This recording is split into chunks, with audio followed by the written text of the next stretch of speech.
नमस्कार प्रेक्षकांनो, लग्नानंतर होईलच प्रेम मालिकेच्या पुढील भागात आपल्याला खूपच धमाकेदार ट्विस्ट पाहायला मिळणार आहे. तर प्रेक्षकांनो, मालिकेच्या आजच्या भागात आपण बघितलं आहे की काव्य आता पार्थला भेटण्यासाठी आणि त्याच्याशी बोलण्यासाठी देशमुखांच्या घरी आलेली असते. पण पार्थ मात्र आता तिच्याशी काही बोललेला नसतो. तर आता काव्य माननीशी बोलून पुन्हा एकदा मोहित्यांच्या घरी जाण्यासाठी निघालेली असते.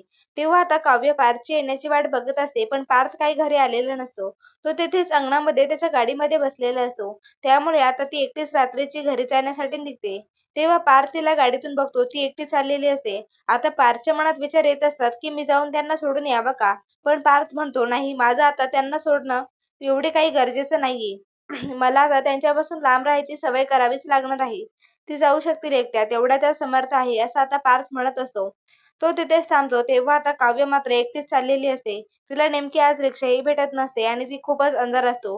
रस्त्याने काव्य आता घाबरलेली असते, पण ती कसं तरी धीर धरून चालत असते. आणि आता नेमकी तिची भीती खरी ठरत होती. म्हणजेच तिथे काही गुंड असतात.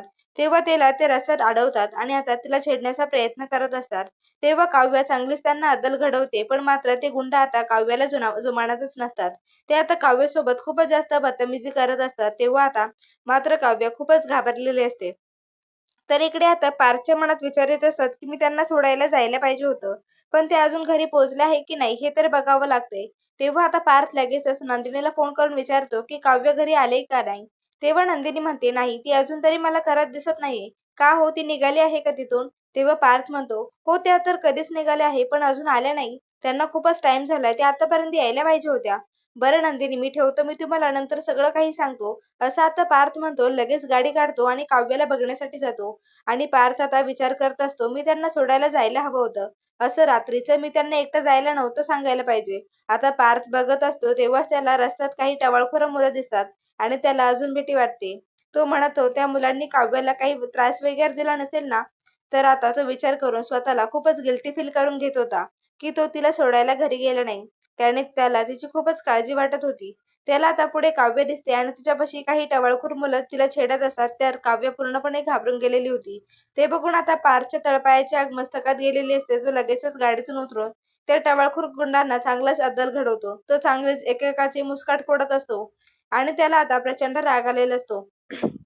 कारण काव्यावर कोणी हात ठेवलेला, तिला कोणी त्रास दिलेला, तो कधीच सहन करू शकत नव्हता.